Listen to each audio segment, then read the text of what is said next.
Welcome to Kamer Xpose YouTube channel. Today we are going to be visiting the Ekom-Nkam Waterfalls. Ekom-Nkam Falls are located in the littoral region of Cameroon, near the town of Melon, in the Mungo department, roughly 15 to 30 kilometers from Konsamba, situated in the village of Ekom-Nkam. These 80-meter high twin waterfalls on the Nkam River are famous for being a filming location for the 1984 movie Greystoke, the Legend of Tarzan. The famous French actor Christopher Lambert actually filmed 2 movies in Cameroon. After the first movie in 1984, The Legend of Tarzan, Lord of the Apes, where parts were filmed and shot here in Ekom-Nkam Falls, 25 years later, he returned to Cameroon to star in the 2009 movie White Materials, which was filmed in Fumban in the west region of Cameroon. It's amazing to see how Cameroon continues to attract international filmmakers and visitors from around the world. Watch until the end for an exclusive clip of Christopher Lambert at the Venice Film Festival in 2009, 25 years after filming Tarzan in 1984. He shares his thoughts on Cameroon while attending the premiere of his 2009 film White Material.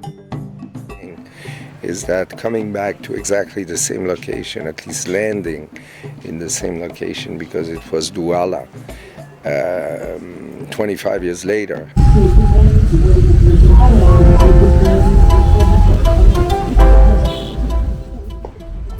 It is about 150 kilometers from the Rai roundabout in Bonaberi to the main entrance of the fall.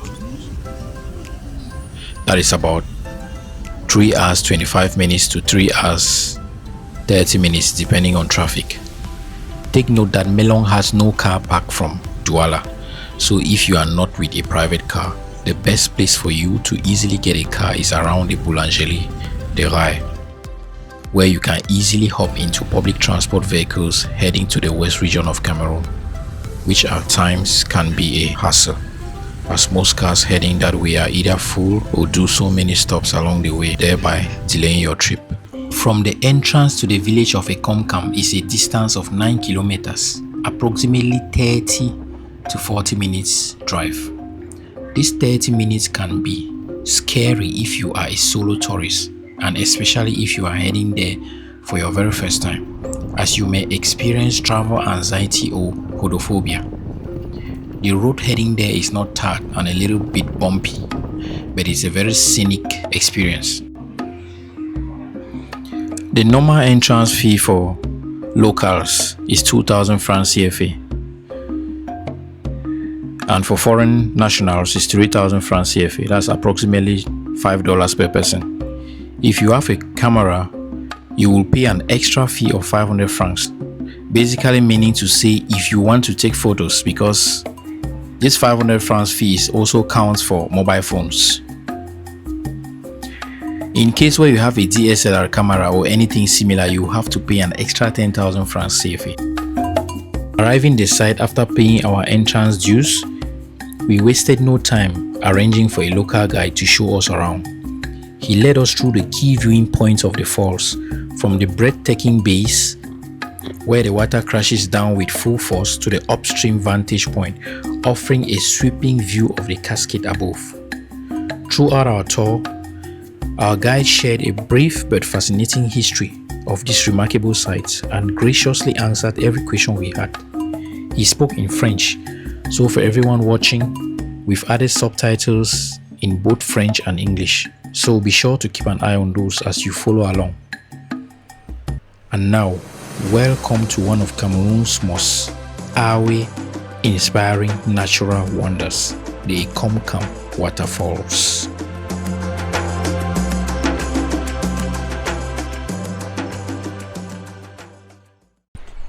Bon, ici vous êtes à Ekom-Nkam. Ekom-Nkam, c'est le nom du village. Nkam, c'est le fleuve. Donc on dit Ekom, nom du village, Nkam, le fleuve. Dans l'ensemble, on dit Ekom-Nkam. Ouais. C'est ici qui a été tourné le film Tarzan. Une partie du film Tarzan en 84. Ouais, ici là, comme vous voyez, on fait souvent les randonnées en forêt pour voir les singes et les gorilles.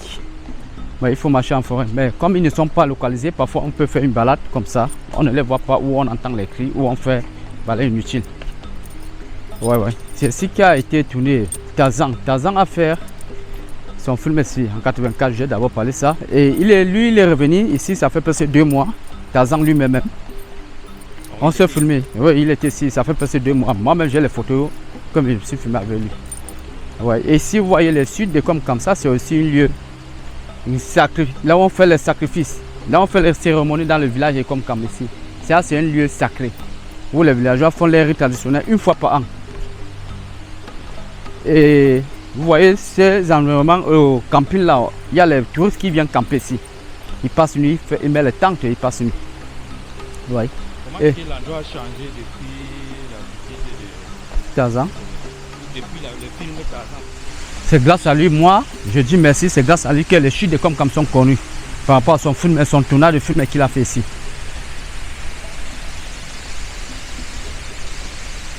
Et vous voyez là, ça c'est l'arbre de Tarzan. Il y avait la liane qui pendait là. Ça le servait à grimper. Et mais justement, l'arbre de Tarzan même n'hésitait plus. C'est les racines qui ont encore poussé. Mais ça n'empêche pas qu'il y a certains gens qui vous êtes sportifs, vous êtes aptes, vous pouvez monter sur l'arbre, faire les photos de souvenirs. Ça ne dérange pas. Ouais. Et vous voyez, les marches là étaient faites, ça fait presque 30 ans qu'on avait fait les marches. Quand Tarzan tournait son film, c'était encore dans la broussaille, c'était encore dans la nature. Il n'y avait rien. Les marches, ça fait presque 30 ans qu'on a construit ça. Ah oui, 30 ans aujourd'hui. Et vous voyez les chutes, parce que nous sommes en saison sèche. Quand vous revenez en saison pluie, on a 2 grandes chutes. On a une deuxième chute qui s'appelle les chutes des Ham. Celle que vous voyez au pont là. Ça part de 2 petites chutes au bas chute. Oui, ça c'est les Ham. Non, c'est quand on descend au bas fond là. On va descendre tout à l'heure. On va voir ça part de 2 petites chutes là. Au bas fond. Et là, vous pouvez aller là-bas. Si vous avez les habits de rechange, vous restez là-bas. Ça tombe sur vous, sous forme de nage, mais vous ne nagez pas. Et si là on va d'abord en face, après en face, on descend. Le bas fond, on va au bas fond, après on remonte. Et les visites sont terminées puisque vous n'avez pas prévu pour les balades en forêt. Justement. Et vous êtes dans le Mongo ici. Justement dans le littoral, la région du littoral, département de Mongo. Arrondissement Barré-Barkem. Ouais, c'est le début des saisons pluvieuses. Après on va descendre au bas chute. Et l'eau, c'est le Nkam qui nous sépare entre le littoral et l'ouest. Et si là vous êtes dans le littoral, de l'autre côté, c'est l'ouest. Et les chutes là vont de Yabassi. Ouais. Les chutes vont comme ça de Yabassi, ça se jette dans une partie dans le Voré à Douala. Ouais. Non, il y a eu justement pour les touristes, il y a des choses que tu ne peux pas faire parce que nous on ne peut pas accepter que voilà comme les chutes là. Il y a comme les touristes sont souvent aventureux là. Il y a certains qui peuvent dire que je vais aller me baigner là où ça chute là. Là nous on refuse. Et s'il veut, vraiment, il accepte, il veut vraiment nous accélérer, qu'il va accepter. Nous avons le cahier des décharges. Lui-même il écrit qu'il prend ses risques. C'est comme ça, c'est ça que nous va nous couvrir. Un patriarche qui habitait en pleine forêt à l'époque quand les parents buvaient en forêt. Bon, lui il s'appelait Ekom. Sa femme s'appelait Nkam. C'est là où c'était un chasseur à l'époque. Sa femme a divorcé, il est allé de l'autre côté, mais il ne pouvait pas traverser. C'est l'eau qui le séparait. Si ce n'était pas l'eau qu'il a traversé, son mari ne devait pas le voir. Son mari a fait tout le tour. Il est arrivé là-bas, il a pris sa femme. Il a appelé sa femme Kam, sa femme l'a appelé Ekom. C'est là où son mari a tenu la main de sa femme. Ils se sont embrassés. Ils n'ont plus continué en pleurer. Ils ont plutôt pisté là où on a garé la moto là. Et crié le village aujourd'hui qui s'appelle Ekom. Et là, ils ont fait les enfants. Les enfants aussi sont allés ailleurs, prendre les filles pour se venir marier ici. Ouais. Et c'est ça qui forme le village. Donc, c'est l'histoire là-bas. Il était un autochtone. Il a créé le village qui s'appelle Ekom. Il était un autochtone ici. Ça glisse, hein? Il faut tenir les... Vous voyez, si c'était en pleine saison pluvieuse, dans le mois d'août, à partir d'ici, tous ces rochers sont couverts de chutes, l'eau là. Et là, ça se passe 2 grandes chutes. À partir d'ici, la bulle là, ça mouille jusqu'ici là. Ouais. L'eau nous touche. Oui. La vapeur là, ça gèle, les rejets d'eau là, ça revient jusqu'ici.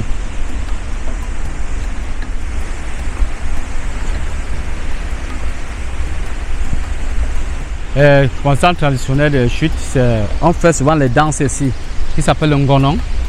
On fait souvent comme le ngondong à Douala, les rituels ici là.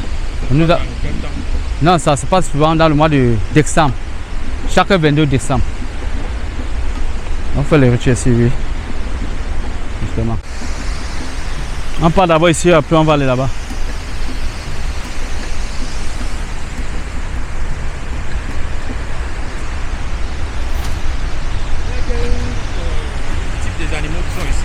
Nous avons le rat, les porcs-épis, les hérissons, l'antilope,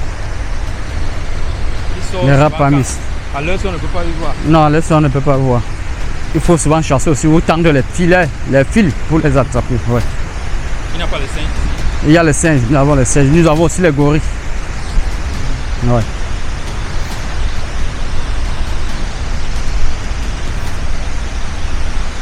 Nous avons le coup d'eau, les poissonneuses. On pêche là.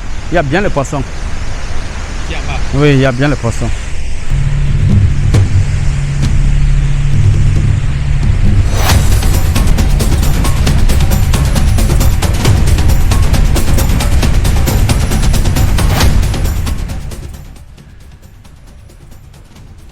Here we are descending the steps leading to the Ekom-Nkam viewing points. The path is quite steep and slippery, so make sure you wear comfortable hiking shoes and be physically prepared for the trek. Another important tip: there are no shops or canteens around the site, so be sure to carry water, snacks or energy drinks for the journey.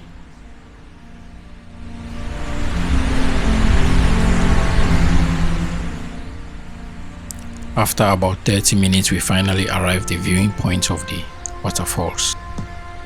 It was a wonderful experience finally reaching this point. The views were breathtaking. We spent some time there catching up some fresh air and taking so many pictures.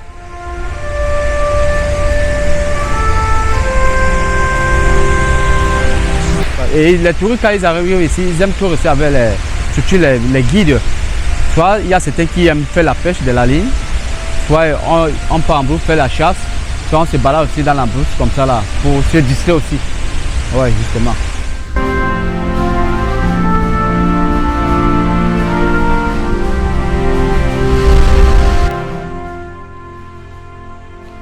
Right now, we are making our way upwards to the viewing points of some of the smaller falls around Ekom-Nkam.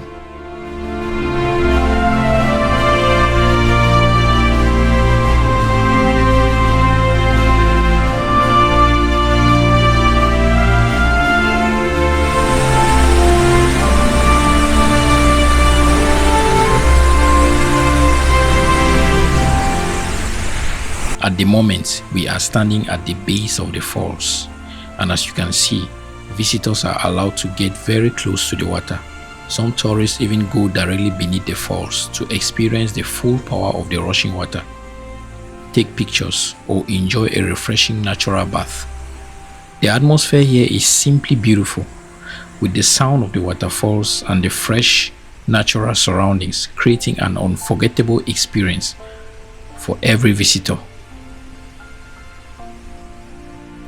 Personally, I could not get as close to the falls as I would have loved to because I was not fully prepared for the rocky and slippery terrain.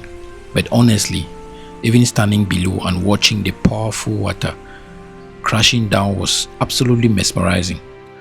Moments like this truly make you appreciate the wonders of nature and just how blessed Cameroon is when it comes to natural beauty and biodiversity. From the dense greenery to the roaring waterfalls and the fresh atmosphere, Ekom-Nkam is truly one of Cameroon's hidden treasures worth experiencing.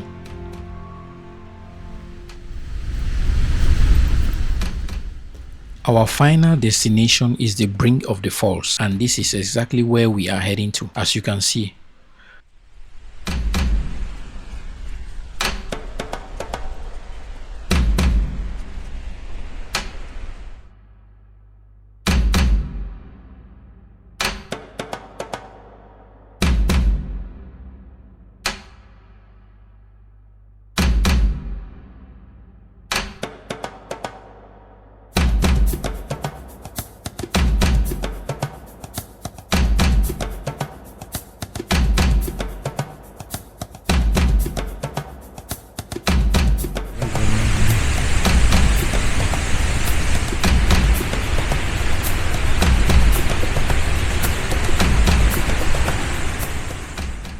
From this point, you can get an amazing view of the river Nkam, a powerful river that supplies these incredible waterfalls. The scenery here is absolutely breathtaking and gives you a true appreciation of the beauty of nature. Vous voyez, ils sont comme ça au sommet de chute. Vous voyez les chutes, la terre de chute comme ça descend. Et en saison pluvieuse, vous voyez tous les pieds là que vous voyez là, tout est couvert d'eau. En saison pluvieuse. Pour le moment, il n'y a pas l'eau. En plein mois d'août, vous revenez ici là, c'est nickel. Top.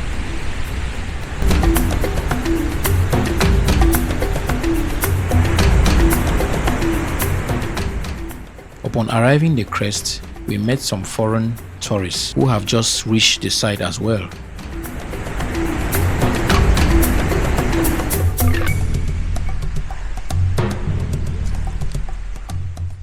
And with that, we come to an end of our visit to Ekom-Nkam Falls. If you enjoyed this adventure, I would love to see more travel and discovery videos like this. Don't forget to subscribe to our channel. Thanks for watching, and we'll see you in the next video.